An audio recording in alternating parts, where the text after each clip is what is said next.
ईरानी सदर मसूद पेशगान वफ्द के हमरा दौरा पाकिस्तान के लिए इस्लामाबाद पहुंच के ईरानी सदर मिनाब 168 नानूर खान एयरबेस चकलारा पहुंचे। सदर आसिफ जरदारी, वज़ीर आज़म शहबाज शरीफ, नायब वज़ीर आज़म इसहाक डार, वज़ीर दाखिला मोहसिन नकवी, बिलावल भुट्टो और दीगर ने मुअज़्ज़िज़ मेहमान का इस्तकबाल किया। ईरानी सदर के एजाज़ में 21 तोपों की सलामी दी गई। पाक फ़ज़ाइया के लड़ाका तैयारों ने भी सलामी दी। ईरानी सदर पाकिस्तान की कौमी क़यादत से अहम मुलाकातें करेंगे। ईरान अमेरिका मुज़ाकरात को कामयाब बनाने पर पाकिस्तान की सिविल अस्करी क़यादत का शुक्रिया अदा करेंगे। रवानगी से कबल मीडिया से गुफ्तगू में कहा, पाकिस्तान के साथ तिजारत, सिक्योरिटी और इलाके ताउन को फ़रोग़ देंगे। उम्मीद है दौरा दो तरफ़ा ताल्लुकात को मज़ीद मजबूत बनाने में मुआवन साबित होगा। सोशल मीडिया पर बयान में कहा, मुज़ाकरात की कामयाबी का इन्हिसार तयशुदा जिम्मेदारियों की मुकम्मल पासदारी पर है। मुत्तफ़िका मतन से हटकर दिए जाने वाले बयानात मुज़ाकराती अमल को आगे बढ़ाने में मददगार साबित नहीं होंगे। ईरानी सदर के दौरा पाकिस्तान के मौका पर सिक्योरिटी के गैर मामूली इंतजामात, वफाकी दारुल-हुकूमत में पाकिस्तानी और ईरानी परचमों की बहार, रेड जोन में कायदीन के पोर्ट्रेट और खैर मकदमी बैनर्स भी आवेजा। 60 दिन में एमओयू मुस्तकिल और देरपा मुआहदे की शक्ल इख्तियार करेगा। मुआहदे से खित्ते और दुनिया में अमन के फ़रोग़ की उम्मीद है। वज़ीर आज़म शहबाज शरीफ का कौमी असम्बली में इज़हार ख्याल, कहा पाकिस्तान ने मुज़ाकराती अमल में कलीदी और तारीख़ी किरदार अदा किया। पाकिस्तान का किरदार आलमी सतह पर सराहा जा रहा है। मुस्बत आलमी तशख़्ख़ुस अरबों रुपए खर्च करने से भी हासिल नहीं किया जा सकता।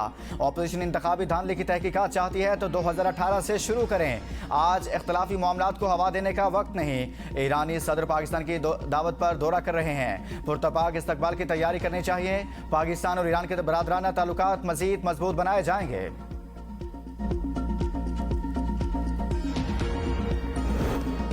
मुआयनाकारों को जोहरी मकामात का दौरा कराने का इरादा नहीं। स्विट्जरलैंड में ईरानी वफ्द ने सरबराह IAEA ग्रोसी से मुलाकात नहीं की। तर्जुमान ईरानी वज़ारत ख़ारजा इस्माइल बकाई की प्रेस कॉन्फ्रेंस, कहा मुंजमद असासों के इस्तेमाल पर कोई पाबंदी नहीं। फंड्स के इस्तेमाल के तरीक़ाकार पर किसी बैरूनी शर्त को कबूल नहीं किया जाएगा।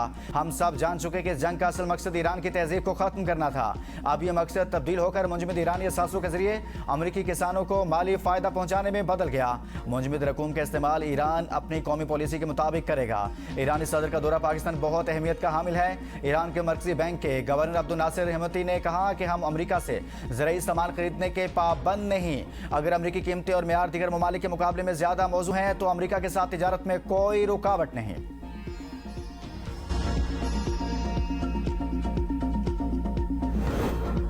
ईरान पर आयद पाबंदियां फौरी तौर पर नहीं हटाई जाएंगी। मुज़ाकरात के अगले मरहले में पाबंदियां ईरान का जोहरी प्रोग्राम और लबनान के मामलात एक साथ ज़ेर बहस आएंगे। नायब वज़ीर आज़म इसहाक डार का मीडिया को इंटरव्यू, कहा अमेरिका ईरान बातचीत में 3 तकनीकी ग्रुप शामिल हैं। न्यूक्लियर फाइल, मुंजमद असास और लबनान के मामले पर गौर होगा।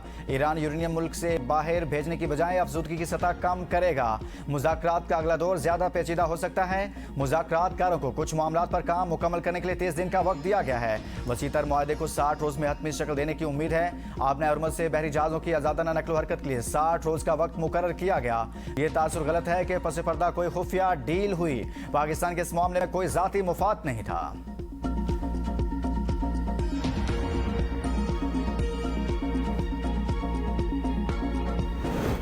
ईरान ने मुआहदे की पाबंदी ना की तो जो जरूरी हुआ वो करूंगा। सदर ट्रंप की धमकी। व्हाइट हाउस में मीडिया से गुफ्तगू में कहा, जब तक ईरान अमेरिका का एहतराम करता रहेगा तो कोई मुश्किल तनाज़ा पैदा नहीं होगा। हम मुज़ाकरात कर रहे हैं और देखेंगे मामलात कैसे चलते हैं। सब जानते हैं कि ईरान हथियारों के मुआयने पर रजामंद हो जाएगा। आपने हरमज़ मुकम्मल तौर पर खुली है। पेट्रोलियम मसनूआत की कीमतें नीचे आ रही हैं। अमरीकी किसानों से अशिया खुरनोश की खरीदारी के लिए ईरान को मुंजमद फंड्स जारी किए जाएंगे। नायब सदर JD वैंस ने कहा कि ईरान के मुंजमद फंड्स फिलहाल बहाल नहीं होंगे। मुंजमद असासों की बहाली से कबल अहम मसाइल का हल निकालना जरूरी है। यकीनी बनाएंगे ईरान के मुंजमद फंड्स का गलत इस्तेमाल ना हो। ईरान को IAEA के मुआयनाकारों को रसाई देना होगी।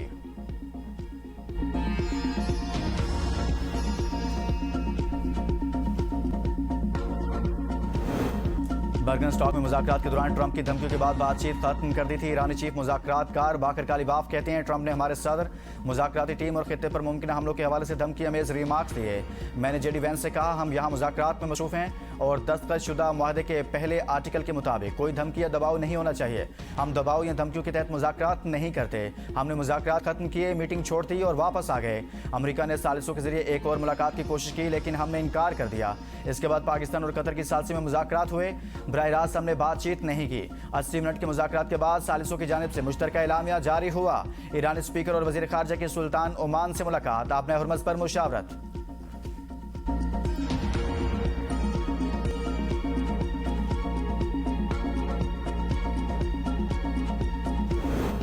अमेरिका ईरान मुआहदे में पाकिस्तान का कलीदी किरदार है। वज़ीर दिफा ख्वाजा आसिफ कहते हैं खित्ते में क़याम के लिए पाकिस्तान ने तारीखी किरदार अदा किया। वज़ीर आज़म और फील्ड मार्शल की क़यादत में पाकिस्तान के अंदरूनी और बैरूनी मसाइल हल होंगे। हर हुकूमत के दौर में बिजली के मुआहदे और कैपेसिटी पेमेंट्स की गई। 90 की दहाई और मुशर्रफ दौर में पावर पॉलिसियों के तहत मुआहदे हुए। मौजूदा हुकूमत को भी माजी के फैसलों का बोझ उठाना पड़ रहा है। किसी एक हुकूमत को मुकम्मल तौर पर जिम्मेदार ठहराना गैर मुनसिफाना होगा। जिस गुनाह में खुद शामिल हों उस पर दूसरों पर तनकीद सही नहीं। 3500 बिलियन IPPs का बोझ कम किया गया। हमारी हुकूमत की जानिब से कोशिश होगी कि कैपेसिटी पेमेंट पर मजीद रिलीफ हो।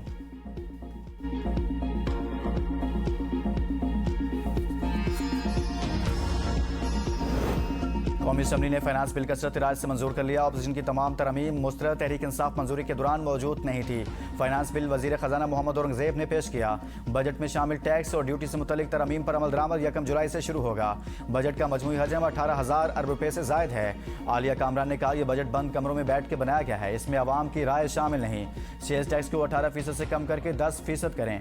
अशराफिया पर टैक्स लगाएं। पेट्रोलियम लेवी जग्गा टैक्स है। रियाज फतेहाना ने कहा कौम पर कर्जों का बोझ पड़ रहा है। फूड पर टैक्स खत्म करना चाहिए। पेट्रोलियम कीमतों पर जो कमी होनी चाहिए थी वो रिलीफ नहीं मिला। बैरिस्टर गोहर ने कहा फेसलेस ऑडिट सिस्टम बनाया जा रहा है जो कामयाब नहीं होगा। इंडिया, कनाडा, UK ने इनकम टैक्स रेट कम कर दिए। इनकम टैक्स कम से कम 36 लाख से ज्यादा इनकम पर लगना चाहिए।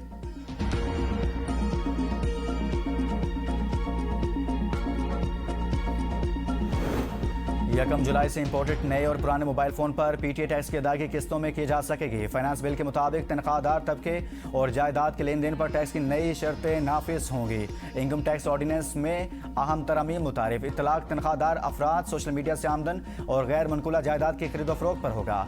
नए स्लैब के तहत सालाना 6 लाख रुपए तक आमदन रखने वाले अफराद टैक्स से मुस्तस्ना होंगे।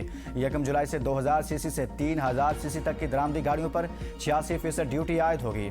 बच्चों की पेंसिल कलम शार्पनर पर 10% का रियायती सेल्स टैक्स आयद होगा। टैक्स काबिल आमदन पर आय टैक्स या गुज़िश्ता 3 साल का ज़्यादा टैक्स काबिल इत्तलाक होगा। FBR के नोटिस पर अमल न करने वाले फाइलर और नॉन फाइलर्स पर भारी जुर्माने आयद होंगे।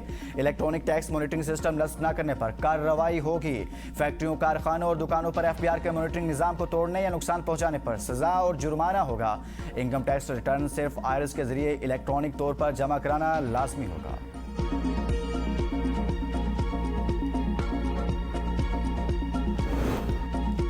1 जुलाई से पासपोर्ट दफातर में नकद फीस वसूली का निज़ाम खत्म। डिजिटल अदायगी करना होगी। पासपोर्ट फीस सिर्फ QR कोड के जरिए जमा कराई जा सकेगी। DG immigration and passports Mohammad Ali Randhawa की ज़ेर सदारत इजलास में बताया गया कि पासपोर्ट मोबाइल ऐप से अंदरून और बैरून मुल्क मुकीम पाकिस्तानी घर बैठे दरख्वास्त जमा करा सकेंगे। आइंदा सिर्फ E-पासपोर्ट जारी किए जाएंगे। मौजूदा मशीन रीडेबल पासपोर्ट अपने मुकर्रर मुद्दत तक काबिल इस्तेमाल रहेंगे।